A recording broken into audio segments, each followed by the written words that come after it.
Hey smart people, so you are most welcome to this lecture number 5 of endocrine system।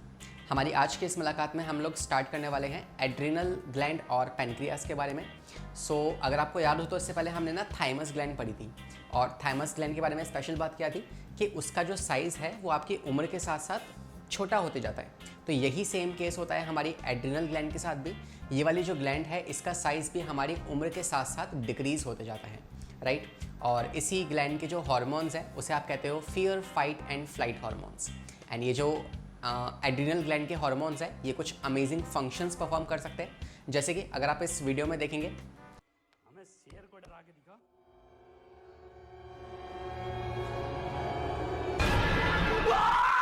अरे मैया धोखा देख लियो।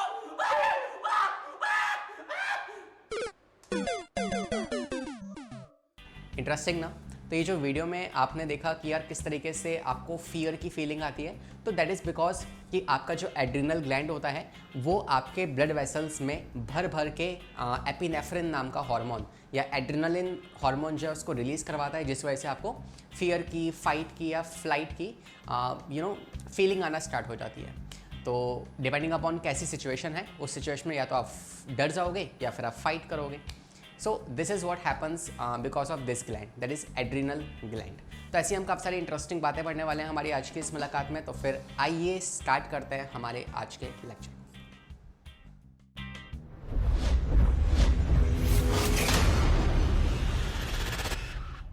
तो आइए फिर स्टार्ट करते हैं हमारे इस लेक्चर को। और सबसे पहले हम बात करेंगे पेनक्रियास के बारे में, ठीक है।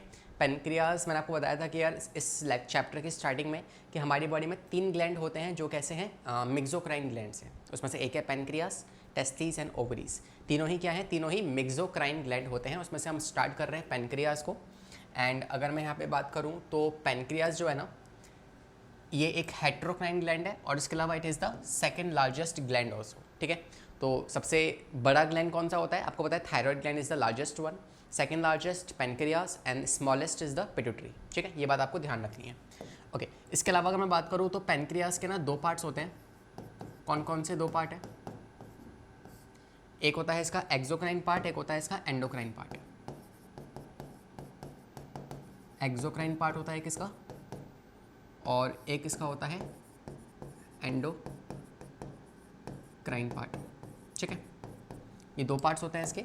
जो इसका एक्सोक्राइन वाला पार्ट है ना उसे आप नाम देते हो एसिनाई। ये अप्रॉक्सीमेटली 98% होता है और ये सिर्फ 2% होता है। तो जो एक्सोक्राइन वाला पार्ट है उसे आप नाम देते हो एसिनाई और जो एंडोक्राइन वाला पार्ट है उसे आप नाम देते हो आइसलेट्स ऑफ लैंगहेरेंस, ठीक है। आइसलेट्स ऑफ लैंगहेरेंस और एसिनाई। इसको आइसलेट्स ऑफ लैंगहेरेंस नाम क्यों दिया? जैसे होता है ना कि एक पूरा आइलैंड है, तो उस पूरे आइलैंड पे छोटा सा पार्ट जो है एक टापू होता है और उसके आसपास सिर्फ पानी पानी पानी। सिमिलरली जो पेनक्रियास का स्ट्रक्चर आप पढ़ोगे उस पेनक्रियास के स्ट्रक्चर में भी ना ऐसी कुछ होता है।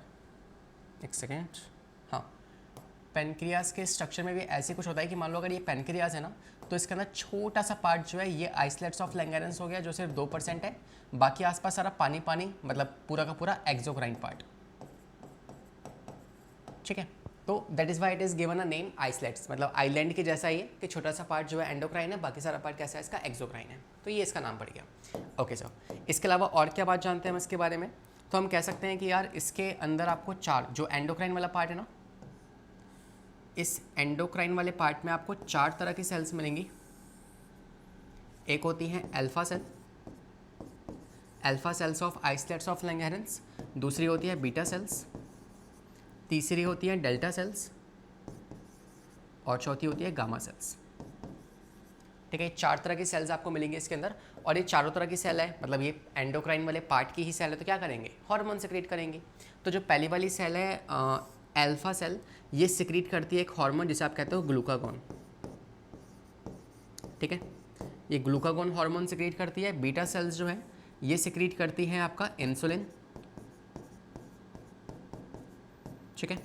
और डेल्टा सेल्स जो है ये सिक्रीट करती हैं सोमेटोस्टेटिन,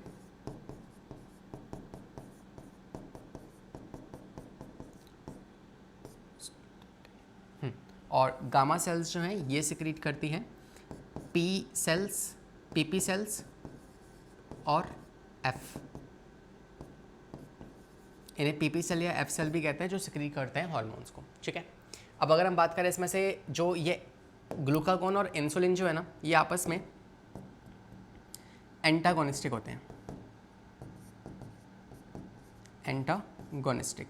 होपफुली अभी तक आपको एंटागोनिस्टिक का मतलब समझ में आ चुका होगा कि हम 2-3 हार्मोन्स पढ़ चुके हैं पेयर में, जो आपस में कैसे हैं, एंटागोनिस्टिक है। जैसे आपको पता है पैराथायरॉयड हार्मोन और कैल्सिटोनिन, ये दोनों कैसे होते हैं आपस में, एंटागोनिस्टिक, है ना। ऐसे हमने स्टार्टिंग में बात करी थी एमएसएच और मेलानोसाइट्स, मेलाटोनिन, ये दोनों हार्मोन्स भी कैसे थे आपस में, एंटागोनिस्टिक। नाउ तीसरी पेयर हमने देखी है कौन सी वाली, ग्लूकागोन और इंसुलिन, ये दोनों कैसे आपस में एंटागोनिस्टिक होते हैं। डेल्टा सेल्स जो हैं ये क्या करते हैं, इनका फंक्शन होता है कि ये अल्फा और बीटा सेल्स को इनहिबिट करें। तो अगर देखा जाए तो यार ये इंसुलिन की प्रोडक्शन को और ग्लूकागोन की प्रोडक्शन को इनहिबिट करते हैं। और ये एक PYQ था कि बताओ what is the function of somatostatin. Option में था कि it inhibit the secretion of insulin but stimulate the secretion of glucagon. दूसरा ऑप्शन था it inhibit the secretion of glucagon but stimulate the production of insulin. तीसरा option था inhibit the secretion of both of these. तो answer will be inhibit the secretion of both of these. तो ये inhibit करते हैं इन दोनों sales के production को। सो it inhibit production of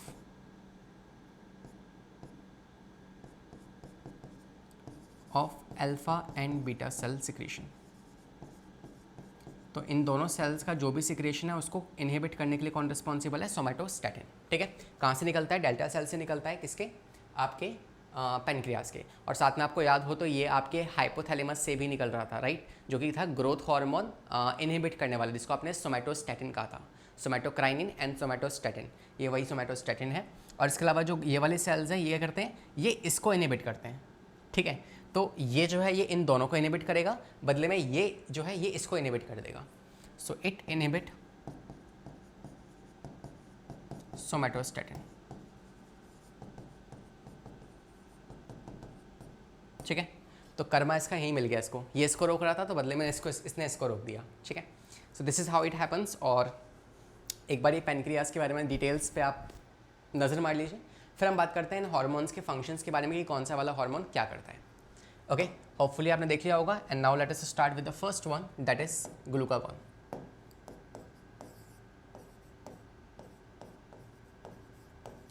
ठीक है, ग्लूकागोन आपका पहला हार्मोन है, कौन सिक्रीट करता है इसको, तो आप कहेंगे it is secreted by alpha cells. ये भी एज अ क्वेश्चन फ्रेम हो सकता है कि बताओ ग्लूकागोन जो है वो कौन सिक्रीट करता है, अल्फा सेल्स या बीटा सेल्स। तो alpha cells of islets of Langerhans जो है इसको सिक्रीट करते हैं, ठीक है। इसके अलावा हम कहेंगे कि इसका फंक्शन क्या होता है, तो ग्लूकागोन जो होता है ना, नाम से आपको समझ में आ रहा है कि आपकी बॉडी के अंदर ना ग्लूकोज की मात्रा बढ़ा देगा।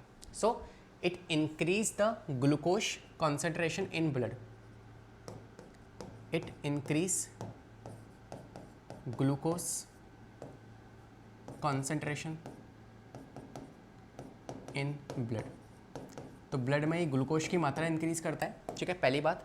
दूसरा आप कह सकते हो कि इसके मेन फंक्शंस अब मैं लिखने जा रहा हूँ। पहला फंक्शन होता है इसका कि ये आपकी बॉडी में जितना भी ग्लाइकोजन है आपके लिवर में, जो स्टोरिंग मटेरियल है ना, आपको पता है प्लांट्स में खाना किस फॉर्म में स्टोर होता है, स्टार्च की फॉर्म में। हमारे ह्यूमंस बॉडी में खाना किस फॉर्म में स्टोर होता है, ग्लाइकोजन की फॉर्म में। तो एक ग्लाइकोजन को ग्लूकोज में कन्वर्ट कर देगा, ठीक है। तो it is responsible for converting the glycogen into glucose. तो ये ग्लाइकोजन को ग्लूकोज में कन्वर्ट कर देगा। And what do we call this process, इस प्रोसेस को आप कहते हो ग्लूकोजेनेसिस। तो ये ग्लूकोजेनेसिस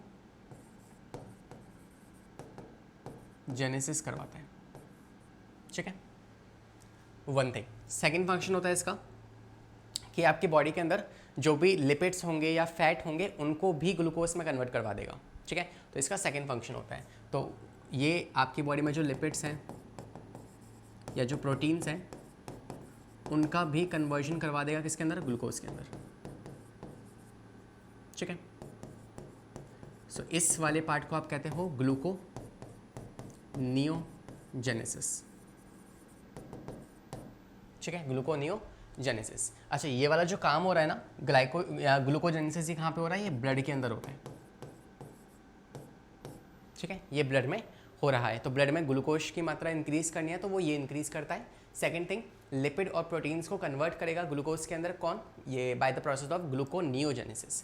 यहाँ पे वर्ड आ रहा है ना नियो, देखो जनरली क्या होता है कि कार्बोहाइड्रेट से ग्लूकोज बनते हैं, राइट, लेकिन यहाँ पे क्या हो रहा है, यहाँ पे carbohydrate is not acting as a source जिससे कि ग्लूकोज बनेगा, यहाँ पे लिपिड एंड प्रोटीन से बन रहा है, तो इसलिए इसे ग्लूकोजेनेसिस ना कहकर ग्लूकोनियोजेनेसिस करेंगे। नियो मतलब without the source of carbohydrate the glucose is forming here.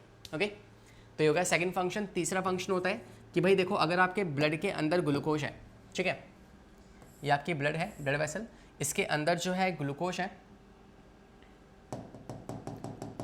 और मान लो यहाँ पे कोई सेल है, ये सेल बोले कि भाई खाना दे, ये खाना इससे छीन लेगी, तो अगर कोई सेल को भूख लग गई तो भाई यहाँ से ये ब्लड में से ये ग्लूकोज निकाल के इनटेक कर लेगी, तो यहाँ पे हो जाएगा cellular uptake of glucose, right. So ऐसा ना हो तो ये जो ग्लूकागोन हार्मोन है ये इस बात का टेक केयर करता है कि यार सेल्स भूखी ना रहे, तो सेल्स की जो हंगर है उसको रोक दो, अभी ब्लड के अंदर ग्लूकोज को पड़े रहने दो, ठीक है। तो ये सेलुलर अपटेक ऑफ ग्लूकोज को रिड्यूस कर देता है, कि जो ये सेल इस खाने को, इस ग्लूकोज को खा रही थी ना, उसको रिड्यूस कर देगा। So it decreases the cellular uptake of glucose, it decreases cellular uptake of glucose, ठीक है। तो ये सेलुलर अपटेक जो है उसको डिक्रीज कर देगा। ये फंक्शन हो गया किसका, ग्लूकागॉन का। अब आते हैं नेक्स्ट, सेकंड हार्मोन कौन सा है आपका, इंसुलिन।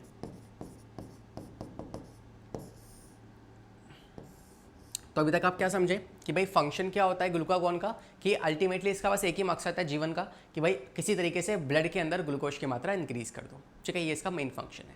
अगर हम बात करें इंसुलिन की, तो इंसुलिन थोड़ा सा ऐसे उल्टा काम करेगा, थोड़ा क्या, पूरा ही उल्टा काम करेगा। क्या करेगा कि भाई ब्लड के अंदर अगर ग्लूकोज की मात्रा ज़्यादा दिख रही है तो उस ग्लूकोज को फटाफट से निकालो ब्लड में से और सेल को खिला दो, सेल को खिला दो, या फिर लिवर के अंदर उसको भेज के ग्लाइकोजन में कन्वर्ट करवा दो, लेकिन ब्लड में मत रहने दो। अगर ब्लड में ग्लूकोज बहुत ज़्यादा मात्रा में रहा तो फिर वो यूरिन में आ जाएगा या फिर उससे डायबिटीज़ हो सकती है, ठीक है। So will talk about this diabetes, but as of now let's write the function of insulin. पहला फंक्शन क्या होता है इसका, कि ये आपकी बॉडी के अंदर ग्लूकोलाइसिस करेगा या ग्लाइकोजेनेसिस, है ना, ग्लूकोज को ग्लाइकोजन में कन्वर्ट कर देगा, तो आप कहोगे ग्लाइकोजेनेसिस। मतलब जो भी ब्लड के अंदर ग्लूकोज होगा उसको लिवर के पास भेज के उसको ग्लाइकोजन में कन्वर्ट कर देगा। ये इसका पहला फंक्शन हो गया, ठीक है। दूसरा फंक्शन होता है इसका कि भाई आपके ब्लड के अंदर जो सेल्स हैं, अब ये सेल्स का अपटेक बढ़ा देगा, ताकि ब्लड के अंदर अगर ग्लूकोज ज़्यादा है तो वो ब्लड जो ग्लूकोज है वो कौन ले ले, सेल्स उसको इनटेक कर ले। तो ultimately increases the cellular uptake of glucose, ताकि सेल्स ज़्यादा से ज़्यादा ग्लूकोज इनटेक कर ले और ब्लड में से ग्लूकोज का लेवल कम हो जाए। तीसरा इसका फंक्शन होता है कि ये लिपोजेनेसिस करता है। यहाँ पे क्या था, यहाँ पे लिपोलाइसिस हो रहा था, ठीक है। यहाँ पे आप कह सकते हो कि ग्लूकोनियोजेनेसिस, दैट इज लिपोलाइसिस या प्रोटियोलाइसिस, है ना। प्रोटीन्स को और लिपिड को तोड़ के ग्लूकोज में कन्वर्ट किया जा रहा है, तो दिस इज द ग्लाइकोनियोजेनेसिस। यहाँ पे उल्टा होगा, यहाँ पे जो लिपिड्स हैं उनकी फॉर्मेशन करवाई जाएगी ताकि वो लिपिड्स जो है ग्लूकोज में कन्वर्ट ना हो सके, ठीक है। The next function will be lipogenesis या फिर प्रोटियोजेनेसिस, या इसको आप छोड़ भी सकते हो। मेन काम होता है कि ये लिपोजेनेसिस करवाता है।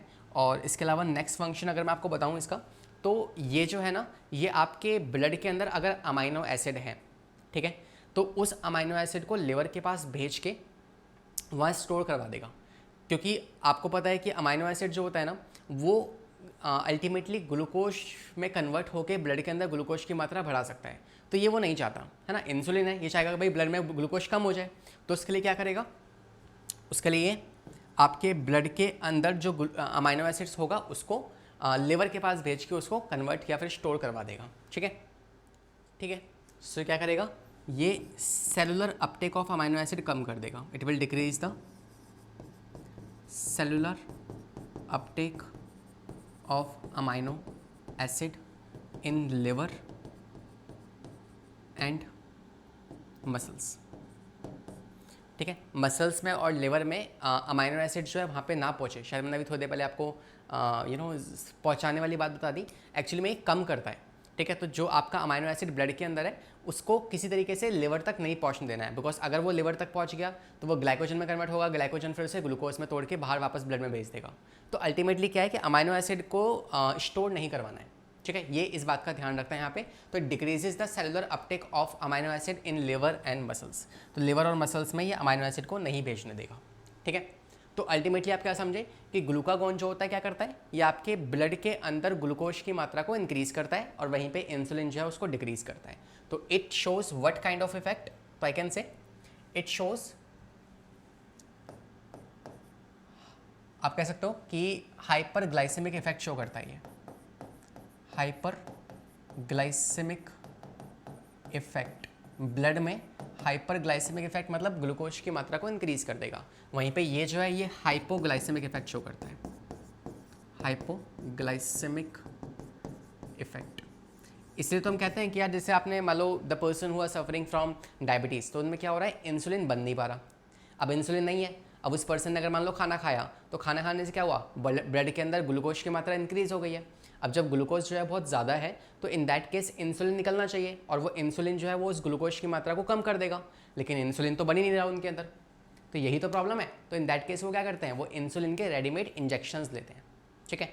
तो इंसुलिन के इंजेक्शंस लेके उनकी बॉडी के अंदर इंसुलिन जाता है और ब्लड के अंदर जो ग्लूकोज होगा उसको सेल्स के द्वारा अपटेक करवा देगा। तो इस तरीके से जो है इंसुलिन काम करता है बॉडी के अंदर। And that's about the two hormones which is glucagon and insulin. Hopefully ये आपको समझ में आ गया है, ठीक है। तो ये स्टार्टिंग के 2 हार्मोन्स हमने पढ़ लिए हैं। इसके अलावा सोमैटोस्टैटिन का फंक्शन मैंने आपको यहीं बता दिया है और जो लास्ट वाले हैं इसका फंक्शन भी आपको मैंने यहीं बता दिया है। So share we complete all the hormones of pancreas, ठीक है। सर क्या पेनक्रियाज का एक्सोक्राइन वाला पार्ट नहीं पढ़ेंगे? नहीं, बिकॉज अभी हम क्या बात कर रहे हैं, हम चैप्टर पढ़ रहे हैं एंडोक्राइन ग्लैंड, तो इसका एक्सोक्राइन वाला पार्ट हम यहाँ पे नहीं पढ़ने वाले, ठीक है। ये आपके सिलेबस में नहीं है। तो होपफुली ये आपको समझ में आ चुका है। और कुछ बातें मैंने इंसुलिन के बारे में यहाँ लिखी है, जैसे कि इंसुलिन जो है ये पहला हार्मोन है जो कि एक्सट्रैक्ट किया गया था। अगर मैं आपसे पूछूं कि बताओ पहला हार्मोन कौन सा डिस्कवर किया था, तो आप कहोगे सिक्रेटिन, जिसको पहली बार ढूंढा गया था। लेकिन बॉडी से बाहर पहली बार कौन से हार्मोन को निकाला गया है, वो है आपका इंसुलिन। इसके अलावा किसने किया था ये, तो बेंटिंग नाम के साइंटिस्ट ने इसको एक्सट्रैक्ट किया था। और इसका जो स्ट्रक्चर होता है ना इंसुलिन का, वो डिस्कवर किया था by the scientist of Sengar. तो सेंगर ने इनको डिस्कवर किया था। और जो इसका स्ट्रक्चर है वो अल्फा चेन और बीटा चेन से बना होता है। And total of 51 amino acid की 2 चेन्स होती हैं, अल्फा चेन और बीटा चेन, उससे बनता है आपका इंसुलिन, ठीक है। सो this is what the structure. और ये कुछ बेसिक से पॉइंट है जो आप इसके बारे में पढ़ सकते हैं।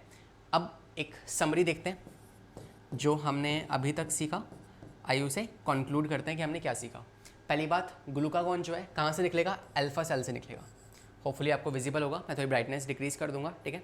तो ग्लूकागॉन जो है ये अल्फा सेल से निकलता है पैनक्रियाज से, और क्या करेगा, तो इसका फंक्शन होता है कि ये ब्लड के अंदर जो ग्लूकोज की लेवल है उसे कम कर देगा।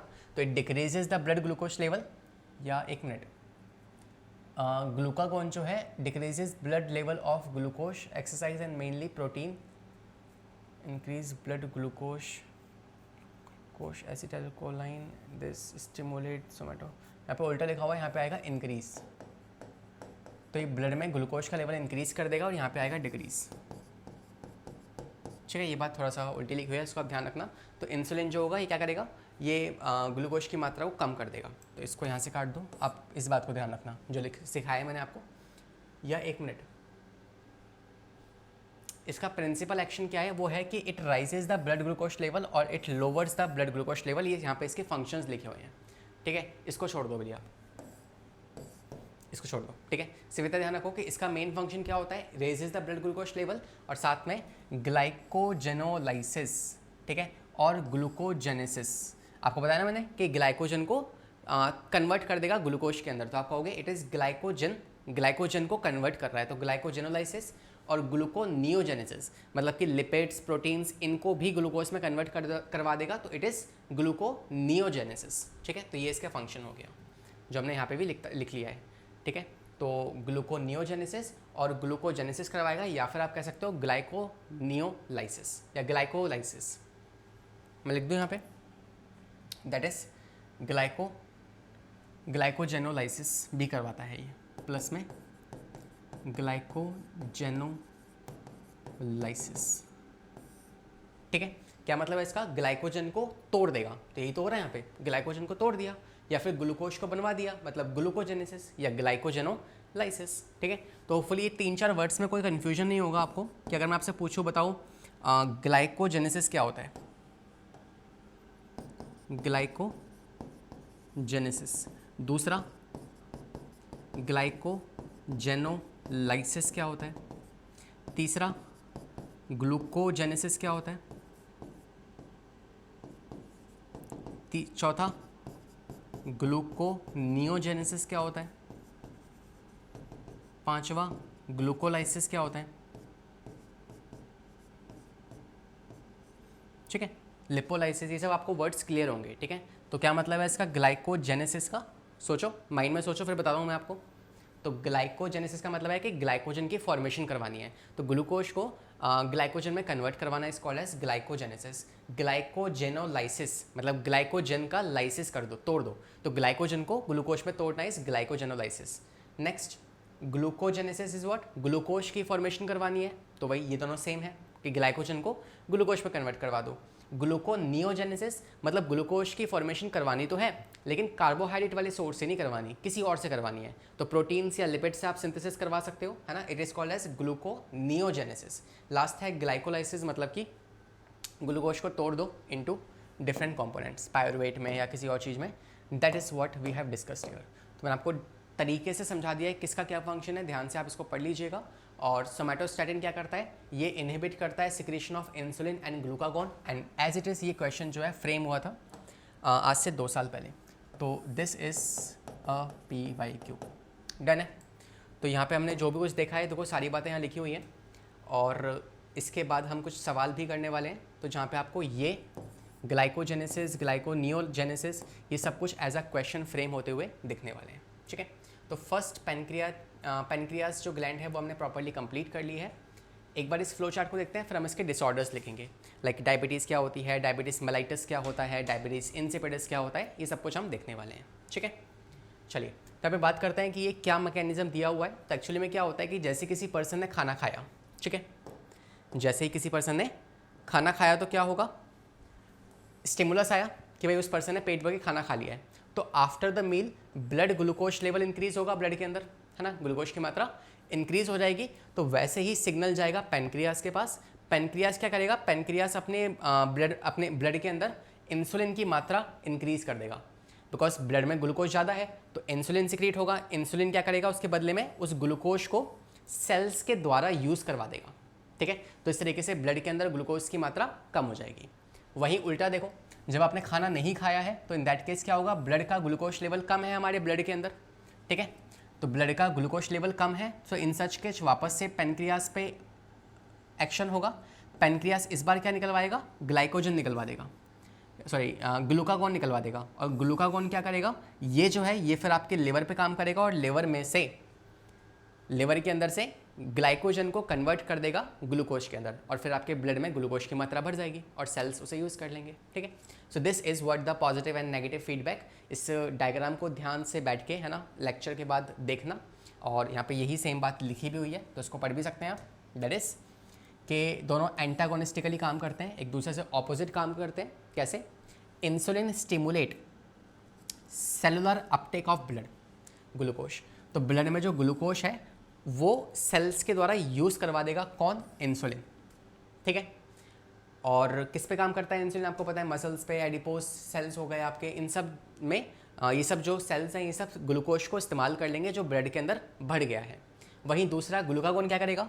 ग्लूकागॉन स्टिमुलेट करेगा hydrolysis of liver glycogen between meals and so that the liver cells secrete the glucose into the blood. तो ग्लाइकोजन जो होता है ये जो लिवर के अंदर ग्लाइकोजन जो है उसे ग्लूकोज में कन्वर्ट करवा देगा, ताकि ब्लड में ग्लूकोज का लेवल बढ़ सके। तो यही सेम बात हमने पढ़ी है, बार बार रिपीट करके मैं बार बार नहीं बोलूँगा, अदरवाइज आप कन्फ्यूज हो जाओगे। बस टेक अ ब्रेक, है ना, और पीछे स्क्रीन स्लाइड्स पे जाओ, नोट्स आपके पास होंगे, एक बार अपने माइंड में खुद प्रोसेस करो कि मैंने क्या क्या बोला, वो आपको ईजिली याद हो जाएगा। अब एक काम करते हैं, इसके डिसऑर्डर्स पढ़ते हैं। ठीक है, now let us talk about the disorders of this. तो हाइपोसिक्रेशन ऑफ इंसुलिन जो है, अगर मान लो इंसुलिन का प्रोडक्शन अगर कम हो रहा है तो बॉडी में इंसुलिन की डेफिशिएंसी हो जाएगी। और सोचो अगर ब्लड के अंदर मतलब बॉडी के अंदर इंसुलिन डेफिशिएंसी है तो यहाँ से एक डिसीज़ आती है हमारे सामने जिसे आप कहते हो diabetes mellitus. Diabetes mellitus. Now this is a disease. वैसे देखो क्या होता है जनरली ना, हम बोलते हैं कि यार मीठा खाने से ना देखो डायबिटीज़ हो जाएगी। There are some people who says कि यार मैं मीठा ज़्यादा नहीं खाता जस्ट टू शो ऑफ कि यार मेरे को डायबिटीज़ हो जाएगी, है ना। बट एक्चुअली में मीठा खाने से डायबिटीज़ का कोई रिलेशन है ही नहीं। हाँ, ऐसा कुछ भी होता है क्या? हाँ, मीठा खाने से डायबिटीज़ होने का कोई रिलेशन नहीं है। अगर आप चाहे एक पर्सन चाहे कितना ही मीठा खा रहा हो तो ऐसा नहीं है कि उसको ज़्यादा मीठा खाने से डायबिटीज़ हो जाएगी, ऐसा नहीं होता, ठीक है। अगर बॉडी इंसुलिन नहीं बना पा रही है, इसका मतलब जो भी आपने मीठा खाया उसकी वजह से ब्लड में ग्लूकोज ज़्यादा हो गया है, तब डायबिटीज़ होगी, ठीक है। तो ऐसा नहीं है कि आपने बहुत सारा मीठा खाया तो बॉडी फिर इंसुलिन बना ही नहीं पाएगी। इंसुलिन बनना जो है वो ठीक होना चाहिए। अगर इंसुलिन प्रॉपर्ली आपकी बॉडी में बन रहा है ना तो आप कितना ही मीठा खा लो डायबिटीज़ नहीं होगी, ठीक है। अब ये तो होगी डायबिटीज़ मेलाइटिस। एक और तरह की डायबिटीज़ होती है डायबिटीज़ इंसिपिडस, जिसमें मीठे का कोई रोल ही नहीं है। मतलब अगर किसी पर्सन को डायबिटीज़ इंसिपिडस नाम की बीमारी है तो उसे आप ये नहीं कहोगे तू मीठा मत खा, वो चाहे कितना ही मीठा खा ले उसे कोई फ़र्क ही नहीं पड़ेगा। तो दो तरह की डायबिटीज़ होती है, एक डायबिटीज़ इंसिपिडस, एक डायबिटीज़ मेलाइटिस। डायबिटीज़ मेलाइटिस का रिलेशन है मीठा खाने से और डायबिटीज़ इंसिपिडस का रिलेशन है मतलब मीठा खाने से होता ही नहीं है, वो अलग है, वो मैं आपको पढ़ा चुका हूँ, जिसमें पॉलीडिप्सिया कंडीशन हो जाती है ना, पॉलीयूरिया, बार बार यूरिनेशन जाना पड़ता है, ADH की कमी हो जाती है, ठीक है। तो लेकिन ये बात भी सच है कि यार मीठा खाने से डायबिटीज़ नहीं होती, ना ही डायबिटीज़ मेलाइटिस ना ही डायबिटीज़ इंसिपिडस। डायबिटीज़ मेलाइटिस जो है वो इंसुलिन की कमी होने की वजह से होती है, ठीक है। और इस वजह से क्या होता है कि the people who are suffering from this disease diabetes mellitus, उनको अपनी पॉकेट में इंजेक्शन रखना पड़ता है इंसुलिन का, एंड खाना खाने से पहले उनको अपने पेट में उस इंसुलिन का इंजेक्शन लगाना पड़ता है, सो दैट यू नो कि बॉडी में ग्लूकोज की मात्रा ठीक ठाक, इंसुलिन की मात्रा ठीक ठाक रहे और ग्लूकोज लेवल इंक्रीज़ ना हो।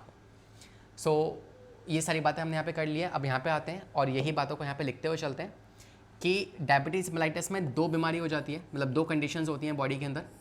एक को आप कहते हो ग्लाइकोसूरिया, एक हाइपरग्लाइसीमिया। हाइपरग्लाइसीमिया मतलब ग्लूकोज का जो लेवल है ब्लड में इंक्रीज़ हो जाएगा, और दूसरा ग्लाइकोसूरिया, यूरिन के अंदर ग्लूकोज की मात्रा इंक्रीज़ हो जाएगी या फिर जो ग्लूकोज है वो यूरिन में पहुंच जाएगा। इसमें क्या होता है, नॉर्मल आपको पता है कि आपकी बॉडी का जो ग्लूकोज लेवल है ना वो कितना होता है, वो होता है 80 से 120 मिलीग्राम पर डेसीलीटर ऑफ ब्लड। इतने ब्लड में इतना मिलीग्राम क्या होना चाहिए, आपका ग्लूकोज की मात्रा होनी चाहिए ब्लड के अंदर, normal glucose level in blood, ठीक है। लेकिन जब ये कंडीशन होगी तो इस कंडीशन में क्या होता है कि जो ग्लूकोज का लेवल होता है ना, ग्लूकोज का लेवल इंक्रीज़ हो जाता है 180 से भी ज़्यादा, 180 मिलीग्राम पर डेसीलीटर ऑफ ब्लड। तो इतना ज़्यादा जो है लेवल इंक्रीज़ होगा और इस वजह से यूरिन के अंदर ग्लूकोज की मात्रा आ जाएगी।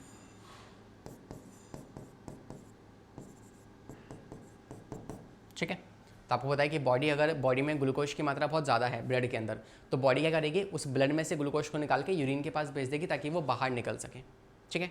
तो यूरिन में भी जब अल्ट्रा फिल्ट्रेशन होता है तो वो एक लिमिट तक ही ग्लूकोज को एब्जॉर्ब कर सकता है, लेकिन जब पता है कि यार बहुत ही ज़्यादा ग्लूकोज है तो उसको भी वो बाहर निकाल देगा। और इस तरीके से हम यूरिन में चेक कर लेते हैं कि अगर यूरिन के अंदर ग्लूकोज पाया जा रहा है इसका मतलब डायबिटीज़ मेलाइटिस है, नहीं पाया जा रहा तो नहीं है, ठीक है।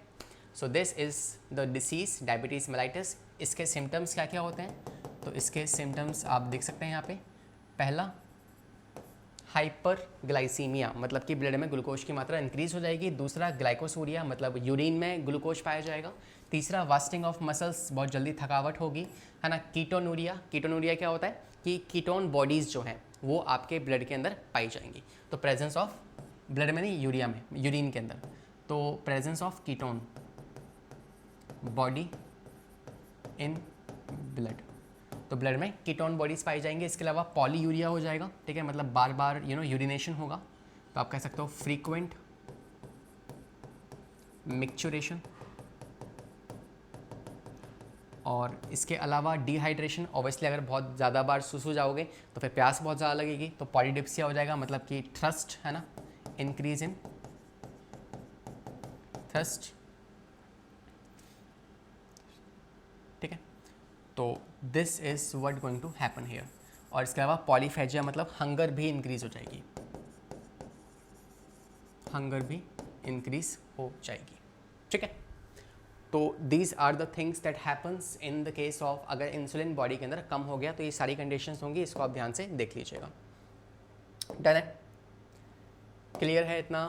ओके, अब हम बात करते हैं कुछ सवालों के बारे में, ताकि आप अपनी अंडरस्टैंडिंग चेक कर सको कि भाई जो भी कुछ हमने पढ़ा है कि वो आपको समझ में आया है या नहीं आया है।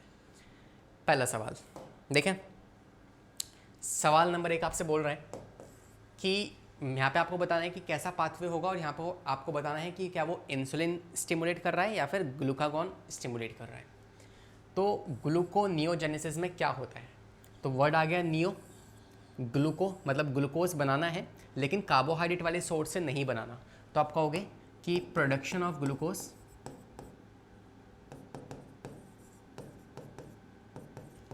फ्रॉम किससे? लिपिड से या फिर प्रोटीन से। This is what we called as gluconeogenesis. और ये कौन करेगा? इंसुलिन या फिर ग्लूकागॉन? तो it is done by glucagon, जो आपके ब्लड में ग्लूकोज की मात्रा इंक्रीज कर देगा इस तरीके से। ठीक है, चलो ओके। सेकंड, लिपोजेनेसिस कौन करता है? मतलब लिपिड्स को तोड़ के ग्लूकोज नहीं बनवा रहे, लिपोजेनेसिस कर रहे हैं, मतलब कि लिपिड की फॉर्मेशन कर रहे हैं, तो ग्लूकोज को लिपिड में कन्वर्ट कर दे रहे हैं। So this is what we can say, glucose को कन्वर्ट करना है लिपिड्स में। ठीक है, तो इट इज़ लिपोजेनेसिस, एंड कौन करता है इसको? इंसुलिन, क्योंकि इंसुलिन चाहता है कि यार ब्लड में ग्लूकोज की मात्रा कम हो जाए, तो वो इस ग्लूकोज को लिपिड में कन्वर्ट कर देगा। तीसरा, ग्लाइकोजेनेसिस क्या होता है?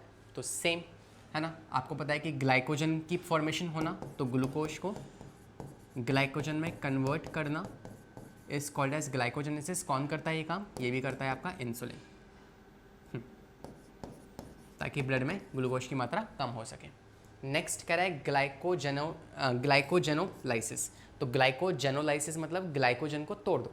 तो कौन है जो ग्लाइकोजन का ब्रेकडाउन करता है ग्लूकोज में? दैट इज ग्लाइकोजन या ग्लूकागॉन, सॉरी ग्लूकागॉन। थोड़े से सिमिलर नाम्स हैं, है ना, तो इन नाम को ध्यान से आपको लेना है। और लिपोलाइसिस मतलब सिंपली लिपिड्स को तोड़ देना। तो लिपिड्स को आप कह सकते हो कि फैटी एसिड में या फिर ट्राइग्लिसराइड में तोड़ देना। And this is the function of you can say glucagon. तो ये इस काम को कर सकता है। होपफुली आपको समझ में आ चुका है ना? तो आप चाहो तो यहाँ पे चेक भी कर सकते हो।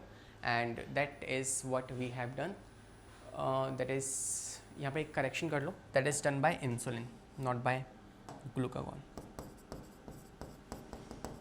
है ना, क्योंकि इंसुलिन ही है जो क्या करेगा, आपके ब्लड के अंदर जो मतलब एक तरीके से आप कह सकते हो कि अगर लिपिड्स वगैरह बहुत ज़्यादा हो गए हैं आपकी ब्लड के अंदर, तो उसको वापस से कन्वर्ट कर देगा और लिवर के अंदर भेज के उसे वहाँ पे स्टोर करवा देगा। तो कौन वो करेगा? Insulin. So this is what we have done here, and that's it. आते हैं अब आपकी नेक्स्ट ग्लैंड पे, जिसका नाम है एड्रिनल ग्लैंड। अब नाउ ये एड्रिनल ग्लैंड क्या होती है? तो this is another interesting gland, जिसका काम क्या होता है कि ये आपके ब्लड के अंदर 2-3 तरह के हार्मोन रिलीज़ करवाएगी, है ना, जैसे कि आपका एड्रिनलिन, है ना, नॉर एड्रिनलिन, जो कि आपकी बॉडी में फियर, फाइट, फ्लाइट के लिए रिस्पॉन्सिबल है। तो उस फंक्शन को भी हम समझते हैं ग्रेजुअली। ठीक है, तो आइए सबसे पहले इस वाली ग्लैंड का एक नाम है, मतलब इसको आप सुप्रा रीनल ग्लैंड भी कहते हो, बिकॉज ये आपके रीनल मतलब कि किडनी के ऊपर पाई जाती है। ठीक है, मैं तो इसको किडनी हेड भी कहता हूँ, किडनी हेड, तो किडनी की टोपी है ये। और इसके अलावा इसे ग्लैंड ऑफ इमरजेंसी भी कहते हैं, या फिर इसको 4S ग्लैंड भी कहते हैं। ये नाम इसको क्यों दिए गए हैं ये अभी आपको ग्रेजुअली समझ में आ जाएगा। ठीक है, चलिए लिखते हैं इसके बारे में। तो इसके भी 2 पार्ट्स हैं, इसके भी 2 पार्ट्स होते हैं। एक पार्ट होता है जैसे आप कहते हो एड्रिनल कॉर्टेक्स, एड्रिनल कॉर्टेक्स, और एक पार्ट होता है इसका जिसे आप कहते हो एड्रिनल मेडुला। Adrenal medulla. तो ये दो पार्ट्स होते हैं इसके। पहले पार्ट की अगर हम बात करें एड्रिनल कॉर्टेक्स, तो देखो ऐसा कुछ दिखता है ये ग्लैंड आपका, जिसका एक बाहर वाला पार्ट होगा और एक होगा इसका अंदर वाला पार्ट। जो इसका अंदर वाला पार्ट है उसे आप कहते हो medullary portion.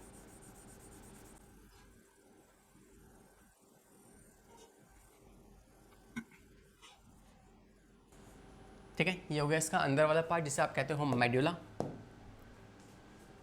This is called as medulla and this is called as cortex. Cortex के फर्दर 3 डिविजन्स होती हैं, वो अभी हम पढ़ेंगे यहाँ पे। But as of now cortex वाला पार्ट जो है ये किससे डेवलप होता है, तो कौन सी जर्म लेयर इसको बनाती है, तो it is form by mesoderm. और वही अगर हम बात करें एड्रिनल मेडुला, तो it is form by ectoderm. तो कहना है से कि जो आपका एड्रिनल ग्लैंड है इसका ओरिजिन कैसा होता है, तो इसका ओरिजिन होता है मीजो एक्टोडर्मल। क्या कोई शक? सिंपल है ना। ये हमने स्टार्टिंग चैप्टर की स्टार्टिंग में भी पढ़ा था कि कौन सी वाली ग्लैंड का कौन सा ओरिजिन होता है। ठीक है, तो ये मीजो एक्टोडर्मल होता है, ये पहला पॉइंट। दूसरा पॉइंट आप ध्यान रखिएगा कि इसकी सब डिवीजन होती है। ठीक है, जो आपका एड्रिनल कॉर्टेक्स वाला पार्ट है इसको आप फर्दर 3 तरीके से डिवाइड कर दोगे। एक सबसे ऊपर वाला जोन, एक उसके नीचे वाला जोन और एक उसके भी नीचे वाला जोन। तो इस तरीके से आप इसे 3 जोन्स में डिवाइड कर देते हो। ठीक है, ये वाला जो पार्ट है सेकंड और ये तीसरा वाला, तो इसके 3 जोन्स मैंने डिवाइड कर दिए। एक सबसे अंदर वाला, इसे जोना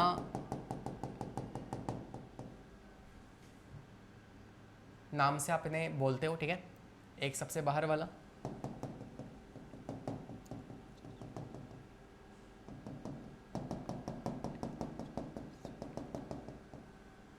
और एक बीच वाला।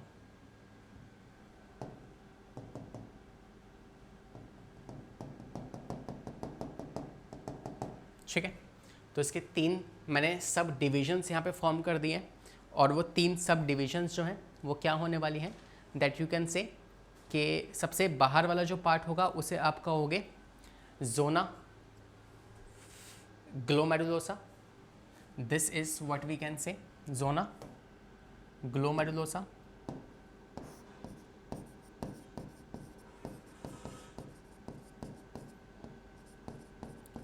और इसके बाद जो सेकंड वाला पार्ट है उसे आप कहोगे जोना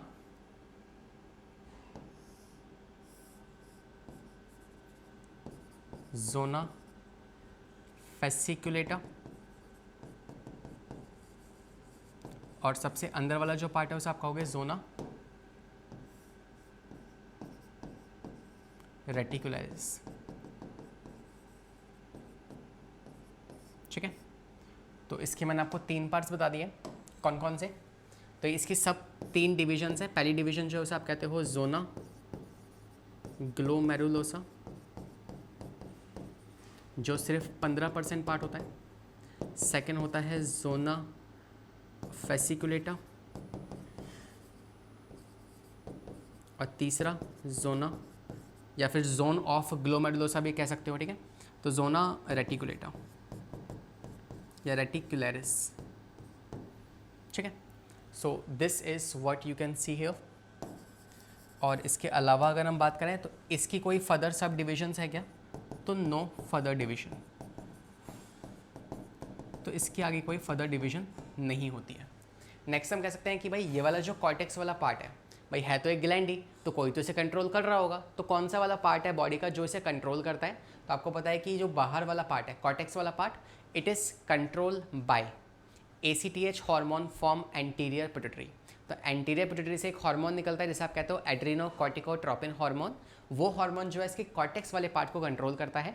वहीं आपकी बॉडी का जो सिंपैथेटिक नर्वस सिस्टम होता है ना, वो इसके मेडुला वाले पार्ट को कंट्रोल करता है। ठीक है, तो दिस कॉर्टेक्स वाला part is control by adrenocorticotropin hormone from anterior pituitary.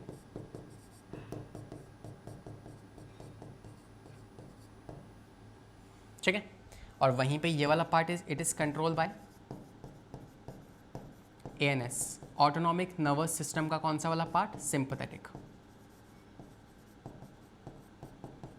Sympathetic nervous system, ये वाला जो पार्ट है इसे कंट्रोल करता है। ठीक है, तो एक बार इस डायग्राम को ध्यान से देख लीजिए। ये एक ऐसा ग्लैंड है जो किडनी के ऊपर पाया जाता है। ये आप देख सकते हैं कि ये किडनी है, किडनी के ऊपर एक फ्लैट लाइक स्ट्रक्चर, ट्रायंगुलर या पिरामिड शेप स्ट्रक्चर, जिसे आप कहते हो एड्रिनल ग्लैंड। इसके दो पार्ट हैं, बाहर वाला कॉर्टेक्स रीजन, अंदर वाला मेडुला। ऐसे कुछ हमने पढ़ा था किसके अंदर? आपके ओवरी के अंदर। ओवरी में भी क्या होता है? अंदर वाला पार्ट मेडुला, बाहर वाला कॉर्टेक्स। ठीक है, तो अंदर वाला मेडुला और इसकी कोई डिविजन्स नहीं है, ये सिंपैथेटिक कंडीशन में एक्टिवेट होगा। ये आपके ACTH के थ्रू नॉर्मल कंडीशंस में काम कर रहा होता है।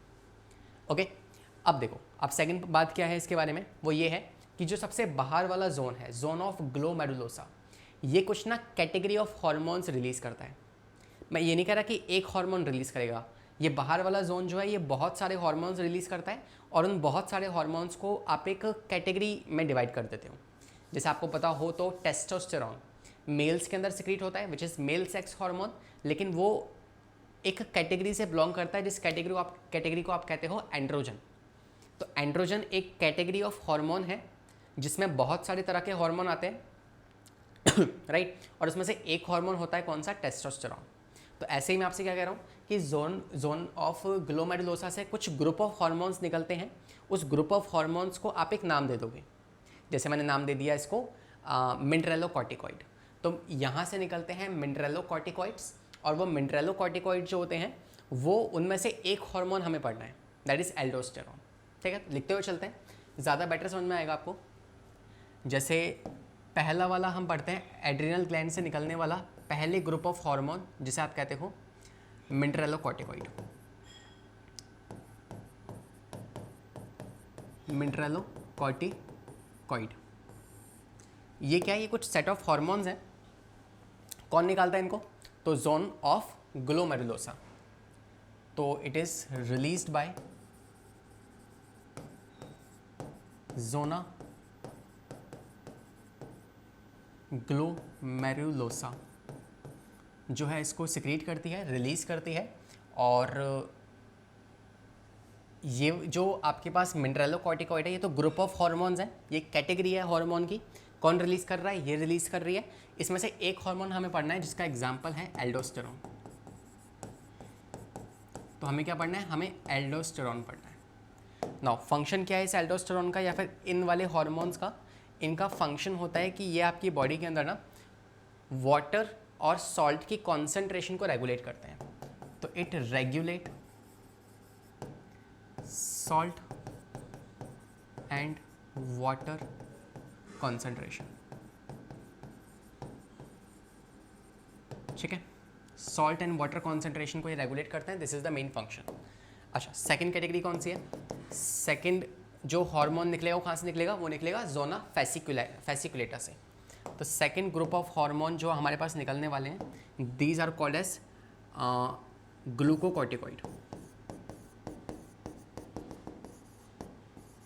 ग्लूकोकॉर्टिकॉइड जो है सेकंड कैटेगरी ऑफ हार्मोन है। कौन रिलीज करवाता है इसको? तो it is release by zona fasciculata. Zona fasciculata जो है इसको रिलीज करवाती है। और क्या करता है ये? तो इट रेगुलेट शुगर कॉन्सेंट्रेशन। तो आपके ब्लड के अंदर, आपकी बॉडी के अंदर जो भी शुगर की कॉन्सेंट्रेशन है उसे रेगुलेट कौन करता है? ये वाला ग्रुप ऑफ हार्मोन्स जो है ये शुगर मेटाबॉलिज्म में रोल प्ले करते हैं। और इसमें से ये तो ग्रुप ऑफ कैटेगरी, ये तो कैटेगरी है उस हार्मोन की। हमें कौन सा हार्मोन पढ़ना है? इसी ग्रुप ऑफ हार्मोन में से एक हार्मोन हम पढ़ते हैं जो कि है कॉर्टिसोल। कॉर्टिसोल या कॉर्टिसोन, मेजरली ये होता है, मेन हार्मोन ये है। ये भी है, ये भी है, ऐसे और भी हार्मोन्स होते हैं, इस कैटेगरी से बिलोंग करते हैं। हमें कौन सा पढ़ना है? हमें कॉर्टिसोल पढ़ना है। ठीक है, अभी सिर्फ आपको मैं हार्मोन के नाम बता रहा हूँ और वो कहाँ से रिलीज होते हैं ये बता रहा हूँ। इनके मेन फंक्शंस क्या हैं वो भी हम पढ़ेंगे इसके बाद। ये इसके मेन फंक्शंस मैंने यहाँ लिख दिए हैं, बाकी और फंक्शंस भी हम पढ़ेंगे इसके। तीसरा वाला कैटेगरी बच गई, कौन सी वाली? Zona reticularis. अब ये जोना रेटिकुलरिस जो है ये भी एक ग्रुप ऑफ हॉर्मोन्स रिलीज करती है। तो थर्ड कैटेगरी ऑफ हार्मोन जो निकलता है वो है sex corticoid. Sex corticoid hormone कौन रिलीज करता है? तो it is release by zona reticularis. Zona reticularis और क्या करेगा ये? तो इट रेगुलेट, तो आपकी बॉडी के अंदर जो सेक्स हार्मोन्स हैं उनको रिलीज करवाएगा। तो it regulate sex hormone.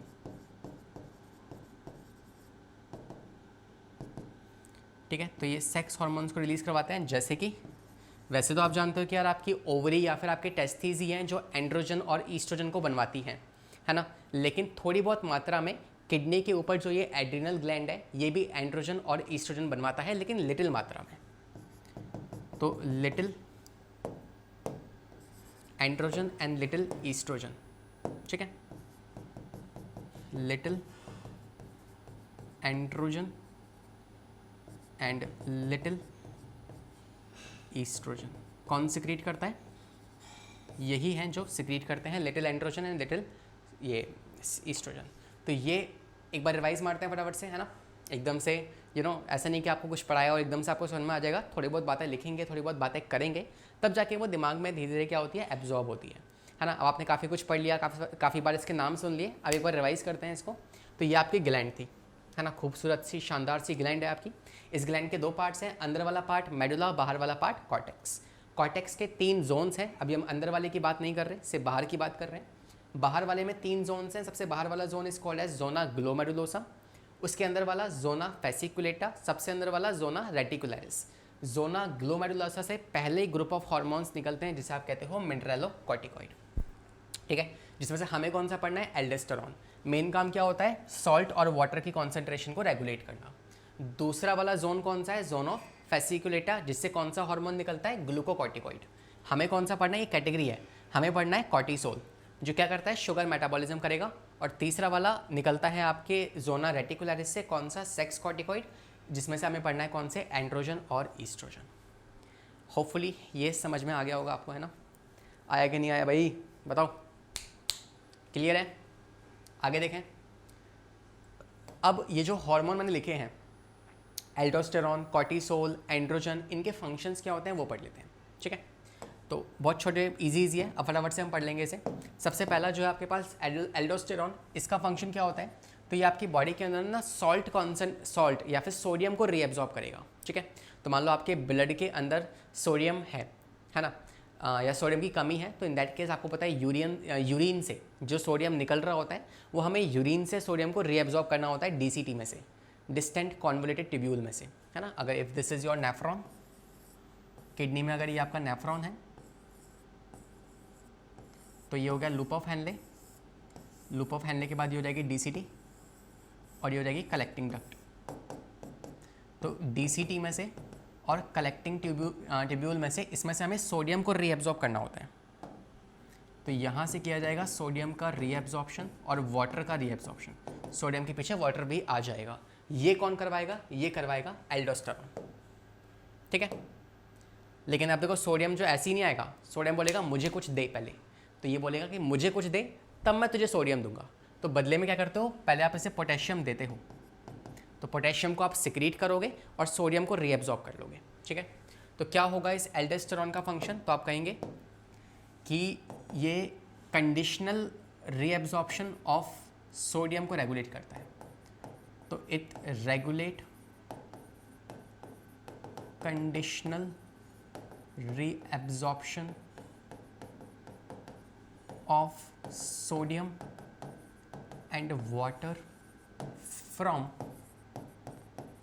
DCT and collecting tubule, ठीक है। कलेक्टिंग डक्ट और DCT में से सोडियम का और वाटर का रीएब्जॉर्प्शन करवाएगा, साथ में पोटेशियम का सिक्रीशन भी करवाएगा, सिक्रीशन इनटू DCT। अब एक बात बताओ, अगर को हम इस नेफ्रॉन में से सोडियम निकाल के ब्लड में डाल रहे हैं तो क्या ब्लड में सोडियम की मात्रा बढ़ रही है? तो इस कंडीशन को आप कहते हो हाइपर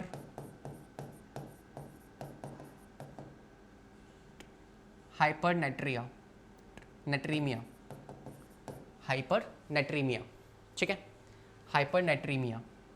और वहीं अगर आपको पता है कि सोडियम पोटेशियम को आप डाल दे रहे हो, मतलब ब्लड में से पोटेशियम कम हो रहा है, तो इस कंडीशन को आप कहते हो हाइपोकैलमिया, हाइपोकैलमिया। तो ये दो इफेक्ट शो करने वाला कौन सा हार्मोन है? एल्डोस्टेरॉन, ठीक है। अब बात करते हैं कॉर्टिसोल क्या करता है आपके ब्लड के अंदर। तो कॉर्टिसोल का कुछ सिमिलर फंक्शन है, जो फंक्शन किसका था? ग्लूकागॉन का। ग्लूकागॉन क्या कर रहा था? आपके ब्लड के अंदर ग्लूकोज की मात्रा इंक्रीज कर रहा था। ये भी कुछ वैसे ही काम करता है।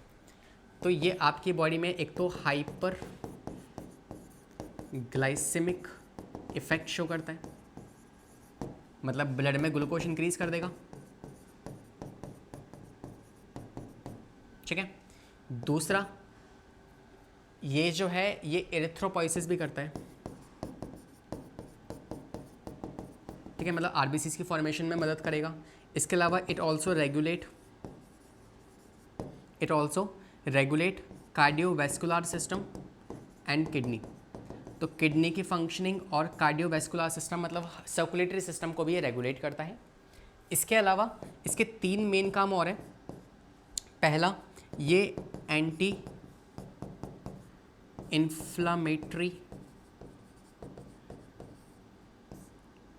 इन्फ्लामेशन में यूज़ होगा। दूसरा, एंटी एलर्जिक। और तीसरा, इम्यूनोसप्रेसेंट।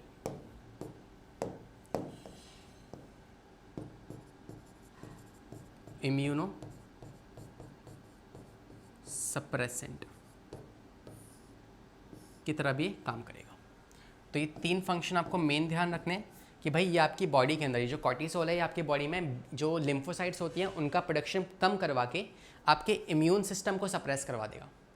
तो इसीलिए क्या होता है, जब लाइक समटाइम्स व्हाट हैपन कि अगर कोई ऑर्गन ट्रांसप्लांटेशन करना होता है तो उसमें इन दैट केस उस पेशेंट को कॉर्टिसोल के इंजेक्शंस दिए जाते हैं ताकि इम्यून सिस्टम वीक हो जाए, ठीक है। अच्छा, इसके अलावा एंटी एलर्जिक है, तो ये एलर्जीज़ को मिटाने में भी काम करता है। लेकिन इसका ना ध्यान, मतलब इसकी बहुत केयर करनी चाहिए, मतलब लाइक डॉक्टर्स जो हैं बहुत कॉन्शियस रहते हैं इसको लेके। लाइक व्हाट हैपन्स कि कोई डॉक्टर है जो कि एलर्जिक टेस्ट कर रहा है।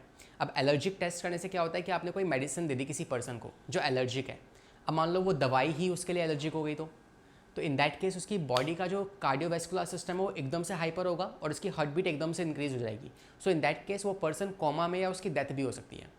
तो एलर्जीज़ इतनी ज़्यादा हार्मफुल हो सकती है। सो इन सच कंडीशंस जो एलर्जिक डॉक्टर्स होते हैं ना, जो मतलब एलर्जीज़ को ट्रीट करते हैं, तो वो अपने हाथ में पहले से कॉर्टिसोल का इंजेक्शन रखते हैं कि वो इससे पहले उस पेशेंट को कोई दवाई दे जो कि रिएक्शन जो करे, फटाक से हमें उसको कॉर्टिसोल का इंजेक्शन लगाना पड़ेगा, अदरवाइज उस पेशेंट की डेथ भी हो सकती है। तो कॉर्टिसोल के इंजेक्शंस जो हैं काफ़ी ज़्यादा यूज़ होते हैं और it is also acting as a anti inflammatory की तरह भी इसको काम किया जाता है। तो ये सारे फंक्शन होते हैं किसी कॉर्टिसोल के और ये फंक्शंस होते हैं एल्डोस्टेरॉन के। ध्यान से देख लो, सब कुछ मैंने आपको यहाँ पे बता दिया है। और तीसरा एंड्रोजन, आप जानते ही है, एंड्रोजन जो है मेल सेक्स हार्मोन्स है जो बॉडी के अंदर सेकेंडरी सेक्सुअल कैरेक्टर्स की ग्रोथ करवाने वाला है। डन है, ये हो गया आपका एड्रिनल ग्लैंड। कौन कौन से जोन्स होते हैं ये हमने पढ़ा है अभी। एड्रिनल कॉर्टेक्स पढ़ा है। कौन सा पार्ट पढ़ा है हमने? एड्रिनल कॉर्टेक्स, जिससे कौन सा हार्मोन निकलता है? ACTH। ACTH आपके पिट्यूटरी से निकलता है और फिर यहाँ से आपके निकलते हैं हार्मोन एड्रीनोकॉर्टिकोट्रोपिन हार्मोन्स, ठीक है। डन है, तो ये हमने यहाँ पे पढ़ लिया है इसका, और ये इसके जो हार्मोन्स हैं उसके फंक्शंस जान लिए। अब बात करते हैं इसके डिसऑर्डर्स की। मान लो अगर इन हार्मोन्स की बॉडी में कमी हो गई तो बताओ कौन सी बीमारी हमें हो जाएगी। सबसे पहले हम बात करेंगे हाइपर सिक्रेशन। अगर को मान लो ये हार्मोन बहुत ज़्यादा निकल रहे हैं तो कौन से डिसीज़ होगी। तो पहला, अगर एल्डोस्टेरॉन जो कहाँ से निकलता है बताओ मुझे, मैं आपको 3 ऑप्शंस दे रहा हूँ। पहला जोना रेटिकुलरिस, दूसरा जोना फेसिकुलेटा और तीसरा जोना ग्लोमेरुलोसा। कहाँ से निकलता है ये एल्डोस्टेरॉन? सोचो, दिमाग की बत्ती जलाओ। हाँ, कहाँ से निकलता है? तो आप कहेंगे ये निकलता है जोना ग्लोमेरुलोसा से। तो पहला हार्मोन है मिनरलोकॉर्टिकॉइड या फिर एल्डोस्टेरॉन जो निकलता है जोना ग्लोमेरुलोसा से। ये वाला हार्मोन अगर ज़्यादा रिलीज़ होगा तो इससे क्या हो जाएगा? तो इससे पहली चीज़ तो आपकी बॉडी के अंदर हाइपर नेट्रीमिया हो जाएगा, है ना, बिकॉज ये सोडियम का रीअब्जॉर्प्शन करवाता है। तो ब्लड के अंदर सोडियम की मात्रा ज़्यादा हो जाएगी अगर ज़्यादा सिक्रीट हुआ तो, और साथ में ये पोटेशियम का सिक्रेशन करवाता है, तो ब्लड में पोटेशियम बहुत ही कम हो जाएगा, तो आप कहोगे ये हाइपोकैलमिया भी करवा देगा। ठीक है, हाइपोकैलमिया भी करवा सकता है, दैट इज पोटेशियम का लेवल कम कर देगा आपके ब्लड के अंदर। ठीक है, और इससे होने वाली डिसीज़ को आप नाम देते हो cons disease.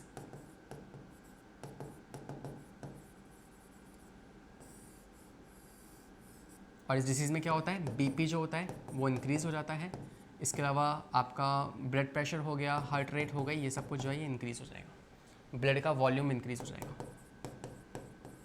Blood volume will increase. क्योंकि क्या करता है, ये आपको पता है कि वाटर का रीएब्जॉर्प्शन करता है, और मान लो किडनी में से आपने बहुत ज़्यादा ही पानी रीएब्जॉर्ब कर लिया तो ब्लड का वॉल्यूम इंक्रीज़ होगा, ब्लड का वॉल्यूम इंक्रीज़ होगा तो बीपी भी इंक्रीज़ हो जाएगा, है ना। तो these things will happen in such conditions because it is responsible for water reabsorption and sodium reabsorption.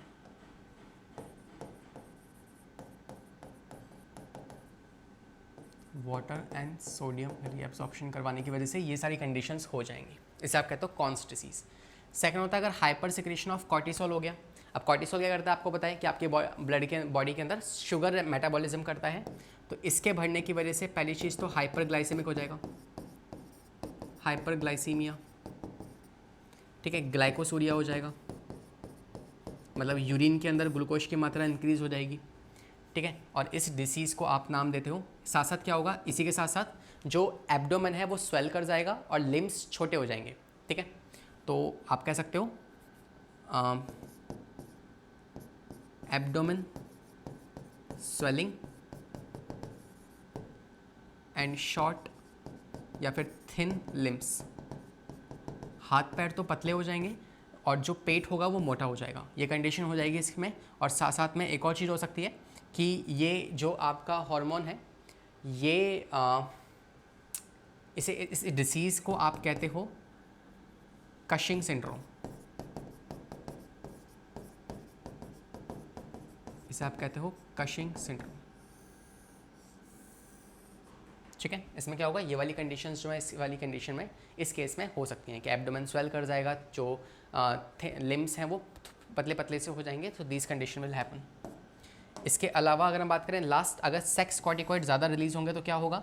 अब इसके दो इम्पैक्ट हैं, मेल में अलग हो सकता है और फीमेल में अलग। मेल में जो कंडीशन होती है उसे आप कहते हो गायनेकोमेस्टिया।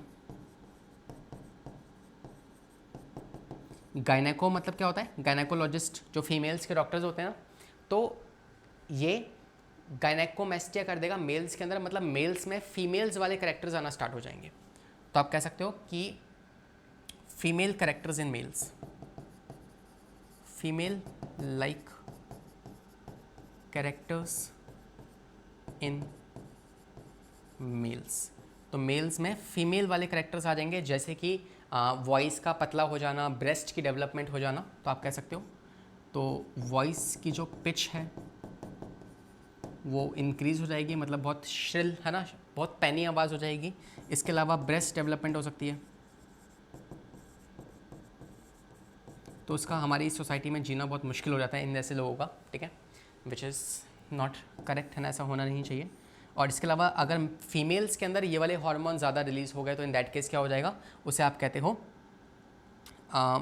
एड्रीनल, उसे आप कहते हो एड्रीनल विरिलिज्म। एड्रीनल विरिलिज्म, इसमें क्या होता है, मेल्स के अंदर फीमेल वाले कैरेक्टर्स आना, सॉरी फीमेल्स के अंदर मेल वाले कैरेक्टर्स आना स्टार्ट हो जाएंगे। तो male like characters in female. ठीक है, फीमेल्स के अंदर मतलब मेल्स के अंदर फीमेल के अंदर मेल्स वाले कैरेक्टर्स आना स्टार्ट हो जाएंगे। ठीक है, जैसे आप देख सकते हो कि बियर्ड आना स्टार्ट हो जाएगी, या फिर चेस्ट जो है बहुत ज़्यादा ब्रॉड हो जाएगी, मसल्स डेवलप हो जाएंगे, तो this kind of things will happen here. Done. तो तीनों हार्मोन्स के ज़्यादा सिक्रेशन से क्या क्या हो सकता है, होपफुली आपको यहाँ पे ये समझ में आ गया होगा। ओके, तो हमने डिसऑर्डर्स पढ़ लिए। अब हम बात कर लेते हैं अगर को मान लो हाइपो सिक्रेशन हो गया, मतलब अगर बॉडी में ये कम सिक्रीट हो रहा है, कौन से, मिनरलोकॉर्टिकॉइड और ग्लूकोकॉर्टिकॉइड, तो इससे क्या होगा, इससे एक ही डिसीज़ हो सकती है जिसे आप कहते हो Edison's disease. Not this one. अगर मान लो इनका हाइपो सिक्रेशन हो गया ना, तो क्या होगा, इससे कुछ कंडीशंस बन जाएंगी, जैसे कि आप कह सकते हो कि अगर कोई कम सिक्रीट हो रहा है बॉडी के अंदर, तो इसके कम सिक्रीशन की वजह से कौन सा, मिनरलोकॉर्टिकॉइड और glucocorticoid, just give me a second, हाँ, इनके कम सिक्रेशन से सेम डिसीज हो जाएगी, that is called as Addison's disease. इससे पहले ना एक बात और ऐड कर लूँ, दैट इज कि ये जो कंडीशन है इसमें एक और सिम्टम्स आ सकते हैं, जैसे मून्स फेस। जो फेस है वो चांद की तरह गोल हो जाएगा, और इसके अलावा बफलो हम्प, है ना, पीछे जैसे बफलो का हम्प होता है ना, वैसे कुछ कुछ ग्रोथ होना स्टार्ट हो जाएगी, और these things will happen in this condition, ठीक है। अच्छा, इसकी बात करते हैं एडिसन्स डिसीज़ में क्या होता है। आपको पता है कि अगर मान लो ये वाले हार्मोन्स कम सिक्रीट होंगे, और काम क्या होता है इन हार्मोन्स का, सोडियम का रीअब्जॉर्प्शन करवाना, पोटेशियम को सिक्रीट करवाना। अब ये हार्मोन निकल ही नहीं रहा, तो सोडियम रीअब्जॉर्ब नहीं हो पाएगा, मतलब देयर विल बी हाइपोनेट्रीमिया, मतलब ब्लड में सोडियम की मात्रा कम हो जाएगी।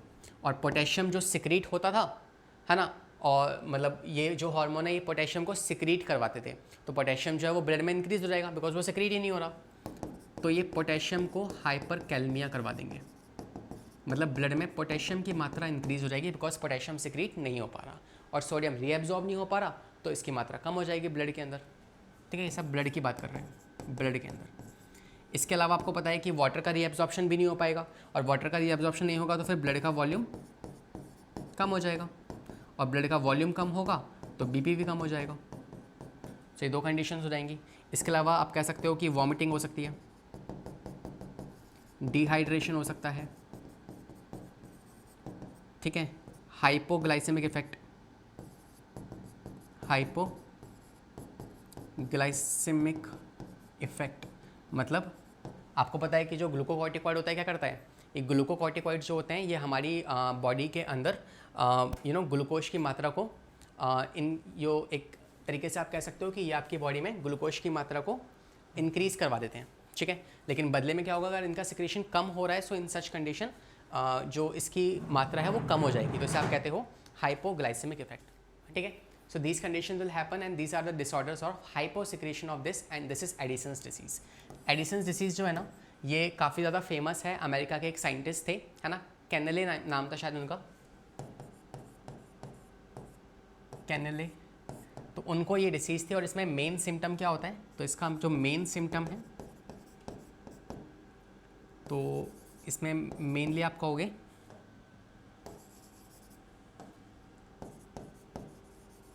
इसका मेन सिम्टम होता है browns pigmentation of skin. Skin जो है ना वो ब्राउन्स कलर की हो जाएगी, है ना, ब्रॉन्ज जो होता है ना, ब्रॉन्ज कलर, जैसे गोल्डन, हल्का सा गोल्डन टाइप, है ना, कलर, वैसे कलर की स्किन होना स्टार्ट हो जाएगी, and this is the disorders called as Addison's disease. Done है। अब आते हैं हमारी लास्ट पे। हमने एड्रीनल ग्लैंड का कॉर्टेक्स वाला पार्ट तो पूरा पढ़ लिया, अब बात करते हैं इसका मेडुला वाला पार्ट, मतलब अंदर वाले पार्ट में क्या होता है उसका डिस्कशन करते हैं। तो ये छोटा सा पार्ट है, अभी कंप्लीट हो जाएगा ये आपका। इसमें क्या होता है, एड्रीनल मेडुला मतलब अंदर वाला पार्ट है, and this is the hormone also called as 3F hormone. आपको याद है इससे पहले जो हमने पढ़ा था जो हार्मोन था उसे आप क्या कहते हो, उसे आप कहते हो 3S हार्मोन या 4S हार्मोन। क्यों? बिकॉज ये S वाले काम कर रहा है। जैसे आप देखो सॉल्ट का S ले लो, है ना, शुगर मेटाबॉलिज्म इसका S ले लो, सेक्स इसका S ले लो, और एक सिंपैथेटिक नर्वस सिस्टम में ये काम करेगा, तो इसलिए इसको एक और S जोड़ सकते हो, तो इसलिए इसको 4S हार्मोन कहते हैं। 4S स्टैंड्स फॉर एक सॉल्ट के लिए, एक शुगर के लिए, एक सेक्स हार्मोन्स के लिए, और एक सिंपैथेटिक सिचुएशन में काम करेगा इसके लिए, तो आप इसे 4S ग्लैंड भी कह सकते हो, ठीक है। तो यहाँ पे देखो कह रहा है कि एड्रिनल मेडुला जो है इसे 3F हार्मोन कहते हो, बिकॉज ये क्या करता है, ये आपकी बॉडी में फियर, फ्लाइट एंड फाइट के लिए रिस्पॉन्सिबल है, ठीक है। तो you can say control by sympathetic nervous system, because आपकी बॉडी में जब भी कोई ऐसी कंडीशन आएगी कि मान लो आपके सामने शेर आ गया, है ना, कितने प्यार से कह रहा हूँ मैं, शेर आ गया, तो अगर सामने शेर आ गया तो इन सच कंडीशन क्या होगा, आपकी बॉडी फाइट तो ना करेगी, प्यार तो ना करेगी कि अरे अरे शेर ही तो है, ठीक है, भाग लोगे वहाँ से, है ना। सो उस टाइम पे फियर वाली फीलिंग, फाइट वाली, या फाइट करनी है किसी से, तो ऐसी कंडीशंस जो होंगी वो ये लेके आता है। तो ये सब कौन से सिंपैथेटिक सिस्टम के कंट्रोल में होता है। दो हार्मोन जो है इससे रिलीज होते हैं, एक हार्मोन को आप कहते हो एपिनेफ्रिन, जिसको आप एड्रेनलिन भी कहते हो, एड्रेनलिन, और एक होता है नॉर एपिनेफ्रिन, एपिनेफ्रिन, जिसको आप नॉर एड्रेनलिन भी कहते हो। ये कम होता है, 20% के आसपास रिलीज होता है, और ये 80% के आसपास ज़्यादा रिलीज होता है। कहाँ पे? ब्लड के अंदर। तो इन दोनों हार्मोन्स को सिक्रीट किया जाता है भर भर के, कहाँ पे? आपकी ब्लड स्ट्रीम के अंदर, ठीक है। तो आपकी ब्लड स्ट्रीम में इसको सिक्रीट कर देंगे।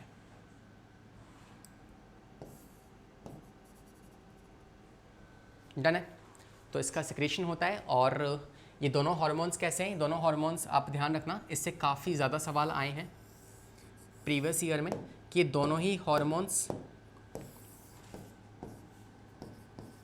कैटेकोलामीन डेरिवेटिव्स होते हैं। मतलब कि ये टायरोसिन डेरिवेटिव है, टायरोसिन अमाइनो एसिड डेरिवेटिव्स, इसे कोटाकोलामीन्स भी कहते हैं, ठीक है। तो इस वाले शब्द पे क्वेश्चन आए, या फिर इस वाले शब्द पे आपको दोनों वर्ड्स पता होने चाहिए कि टायरोसिन डेरिवेटिव ये दोनों हार्मोन्स होते हैं। क्या करते हैं आपकी बॉडी में? Increase the heart rate, cardiac output और बीपी। जब भी कोई डरावनी सिचुएशन आएगी तो क्या करेंगे? ये आपकी बॉडी में हार्ट बीट इंक्रीज कर देंगे। कैसे करते हैं? इनका ना रेगुलेशन डायरेक्टली स्पाइनल कॉर्ड के थ्रू होता है। तो आपको याद है आपके स्पाइनल कॉर्ड से pre ganglionic, post ganglionic nerve fibres निकलते हैं। तो वो pre ganglionic nerve fibre post के पास भेजेगा। पोस्ट जो होता है वो डायरेक्टली एंटर करता है कॉर्टेक्स मेडुला के अंदर। कॉर्टेक्स मेडुला जो है उसके रिस्पॉन्ड में क्रोमैफिन सेल्स बनाता है। जैसे मान लो ये आपकी क्या थी? Spinal cord. स्पाइनल कॉर्ड से क्या निकला? प्री गैंग्लियोनिक और पोस्ट गैंग्लियोनिक फाइबर। ये कहाँ पे एंटर कर जाएगा? ये डायरेक्टली एंटर कर जाएगा आपके मेडुला के अंदर। ये एंटर कर गया मेडुला वाले पार्ट के अंदर, और वहाँ पे एंटर करके इसने क्या रिलीज करवा दिया? कुछ सेल्स बनवा दी। कौन सी वाली? Chromaffin sales. और ये क्रोमैफिन सेल्स जो होती हैं ये प्रोड्यूस करवाती हैं क्या? टायरोसिन की मदद से ये दोनों हार्मोन्स, ठीक है, 1 और 2। तो ये 1 और 2 हार्मोन्स को रिलीज करवाएगी। कैसे? पहले ये क्रोमैफिन सेल्स जो हैं ये आपके टायरोसिन को उठाएंगी, टायरोसिन को कन्वर्ट करेंगी डोपा के अंदर, डोपा को कन्वर्ट करेंगी डोपामीन के अंदर, डोपामीन जो है वो नॉर एपिनेफ्रिन में कन्वर्ट होगा, और फिर नॉर एपिनेफ्रिन जो है ये एपिनेफ्रिन में कन्वर्ट होगा। इस तरीके से उस एपिनेफ्रिन को ब्लड के अंदर रिलीज करवा के बॉडी के अंदर सिचुएशन जो है कंट्रोल में लाई जाएगी। This is how it all happens, और ये इस तरीके से काम करता है। ये आप देख सकते हैं कि जैसे ही कोई स्टिमुलस आया स्ट्रेस वाला, तो क्या हुआ? आपकी स्पाइनल कॉर्ड पे एक्शन गया, है ना, रिफ्लेक्सेस वहीं जाते हैं। वहाँ से क्या हुआ? एक प्री गैंग्लियोनिक नर्व फाइबर निकली, ठीक है, जिसने क्या किया? जिसने पोस्ट वाली के पास भेजा। पोस्ट गैंग्लियोनिक नर्व फाइबर कहाँ पे पहुँच गया? आपके अंदर वाले पार्ट पे, मेडुला वाले पार्ट पे। और मेडुला पे जाके इसने क्या कर दिया? कोटाकोलामीन्स जो होते हैं इन हार्मोन्स को निकलवाया, जो कि शॉर्ट टर्म के लिए काम करेंगे, इंस्टेंटली आपकी बॉडी में हार्ट रेट बढ़ा देंगे, ठीक है, आपकी बॉडी के अंदर कार्बोहाइड्रेट का मेटाबॉलिज्म वाला इंक्रीज कर देंगे, ये सब कुछ कर देंगे, ठीक है। वहीं साथ साथ क्या हो रहा होगा कि आपके ब्रेन पे भी सिग्नल गया होगा। ब्रेन को भी पता है ना कि भाई कोई स्ट्रेस आया है, तो ब्रेन से क्या निकल जाएगा? ACTH, और ACTH किस पे काम करेगा? आपके कॉर्टेक्स वाले पार्ट पे।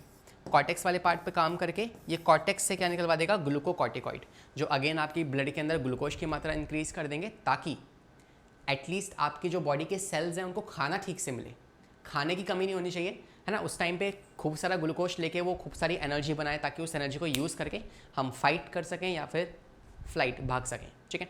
सो these things will going to happen. इस चार्ट को आप ठीक से ऑब्जर्व करिएगा आफ्टर द नोट्स, और यही सेम बात यहाँ पे लिखी हुई है, ठीक है। तो इसको भी एक बार आप रीड कर लीजिएगा। एंड फाइनली आइए समरी लेते हैं। हमने जो भी कुछ पढ़ा एक बार उसे समराइज़ करते हैं। सबसे पहला, मिनरलोकॉर्टिकॉइड क्या करते हैं? आपको पता है कि आपके ब्लड के अंदर सोडियम का रीअब्जॉर्प्शन इंक्रीज़ कर देंगे और पोटेशियम डिक्रीज़ कर देंगे, ठीक है। इसको छोड़ दीजिए, ये समझ के आप कंफ्यूज हो जाओगे। नेक्स्ट, जो ग्लूकोकॉर्टिकॉइड्स होते हैं वो क्या करते हैं? तो ग्लूकोकॉर्टिकॉइड्स जो हैं ये आपके increase the protein breakdown, stimulate gluconeogenesis, lipolysis और प्रोवाइड रेसिस्टेंस टू टाइम, इन सब चीज़ों में रोल प्ले करते हैं। मतलब मेन काम है इनका ग्लूकोनियोजेनेसिस, मतलब ये ग्लूकोज की मात्रा बढ़ाएंगे आपके ब्लड के अंदर, ठीक है। और जो तीसरा वाला है आपका दैट इज़ एंड्रोजन, वो क्या करता है, आप जानते हैं कि ये फीमेल्स और मेल्स में सेक्सुअल कैरेक्टर्स को लेके आता है। अगर हम बात करें मेडुला वाले पार्ट में से कौन निकलता है, एपिनेफ्रिन और नॉर एपिनेफ्रिन, जो क्या करता है आपकी बॉडी के अंदर सिंपैथेटिक डिवीजन पे एक्टिवेट करके और फिर बॉडी में यू कैन से प्यूपिल डायलेशन कर देगा, जो मैंने यहाँ पे लिखे हुए हैं ये, है ना, हार्ट रेट को इंक्रीज़ कर देगा, है ना, ब्रोंकियोल्स डायलेशन कर देगा, प्यूपिल डायलेशन कर देगा। कहते हैं ना कि आंखें फटी फटी रह गई, भूत देख लिया, तो उस टाइम पे क्या होगा, आपकी ब्लड के अंदर एड्रेनलिन निकला होगा और इसने प्यूपिल डायलेशन कर दिया, ठीक है। इसके अलावा गूज बम्स आ जाते हैं, आपको पता है, सलाइवेशन, गला सूख जाता है, उसको डिक्रीज़ कर देगा सलाइवेशन को, और यूरिन आउटपुट को भी डिक्रीज़ कर देगा। तो ये उन फंक्शंस को एक्टिवेट करेगा जो इंपॉर्टेंट है। ऐसे नहीं है कि मतलब सामने शेर खाया और आपको भूख लग जाएगी, तो उस टाइम पे डाइजेस्टिव सिस्टम की ज़रूरत है ही नहीं ना, तो ये डाइजेस्टिव सिस्टम को सप्रेस कर देगा, है ना, यूरिन आउटपुट सप्रेस कर देगा, खाना भूख नहीं लगनी है तो सलाइवेशन सप्रेस कर देगा, इसलिए गला सूख जाता है उस टाइम पे, है ना। So these conditions happen. तो ये हो गया आपका मेडुला वाला part and that's a time for quiz. तो हमने अब तक जो भी कुछ पढ़ा है, पेनक्रियास कंप्लीट कर लिया, एड्रिनल ग्लैंड कंप्लीट कर लिया, थोड़ा सा लेंदी लेक्चर हो गया लेकिन हमने दोनों पार्ट्स कंप्लीट कर लिए हैं, ठीक है। फटाफट से कुछ सवाल लगाते हैं, कुछ क्वेश्चंस मैं आपको होमवर्क भी दूंगा, ठीक है। चलिए, सबसे पहला सवाल आपके सामने है, कह रहा है कि ग्लूकोनियोजेनेसिस, लिपोलाइसिस, प्रोटियोलाइसिस, ये सब कौन करवाता है। तो पहले वर्ड से अंदाज़ा लगाओ, ग्लूकोनियोजेनेसिस मतलब कि यहाँ पे ग्लूकोज का प्रोडक्शन हो रहा है, ग्लूकोज को ब्लड के अंदर इंक्रीज करवाने की कोशिश की जा रही है। कौन करवाता है ये, ग्लूकोकॉर्टिकॉइड। मिनरलोकॉर्टिकॉइड का फंक्शन क्या होता है, ये आपकी बॉडी में सोडियम का रीअब्जॉर्प्शन करवाता है, तो ये तो होगा नहीं, ये भी नहीं होगा, option number A will be correct answer, ठीक है। अगला सवाल ट्राई करो, आपके लिए है, कह रहा है tyrosine is a precursor of, तो इनमें से कौन है, like which of the following is a tyrosine derivative. तो एड्रेनलिन और नॉर एड्रेनलिन दोनों ही क्या है आपके टायरोसिन डेरिवेटिव होते हैं या फिर कोटाकैलोमीन्स डेरिवेटिव्स होते हैं, तो बोथ ए एंड बी, मतलब D is the correct answer. Next सवाल देखो, कह रहा है which one affect the liver, muscles and adipose tissue. तो एडिपोज टिश्यू पे, मसल्स पे और लिवर पे जाके आपको पता है इंसुलिन काम करता है, और वो इंसुलिन जो है इन वाले पार्ट्स पे जाके अपना एक्शन करेगा, मतलब वहाँ पे आप कह सकते हो कि एक तरीके से इन वाली सेल्स में अमाइनो एसिड्स का अपटेक कम कर देगा या ग्लूकोज का अपटेक इंक्रीज करवा देगा यहाँ पे जाके, तो ये सब कुछ काम करवाता है कौन, insulin. This is the correct answer. Glucagon is secreted by, कौन सिक्रेट करता है ग्लूकागॉन, अब बताओ अल्फा या बीटा, कौन सी सेल्स, अगर आपको याद हो तो।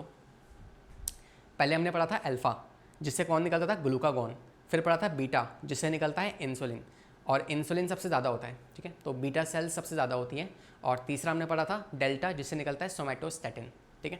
तो यहाँ पे आएगा आपका ए, अल्फा सेल्स सिक्रेट करती हैं क्या, glucagon. Next, the chemical nature of hormone secreted by alpha and beta. Alpha और बीटा से जो हार्मोन्स निकलते हैं वो कौन से हैं, तो आपको पता है उनका नेचर होता है पॉलीपेप्टाइड। ये क्वेश्चन है फर्स्ट लेक्चर का, तो फर्स्ट लेक्चर में अगर आपने नेचर ऑफ हार्मोन्स पढ़े हैं कि कौन सा वाला प्रोटीन है, कौन सा वाला आयोडीन है, कौन सा स्टेरॉइड्स होते हैं, तो आपको इसका आंसर पता होगा, ठीक है।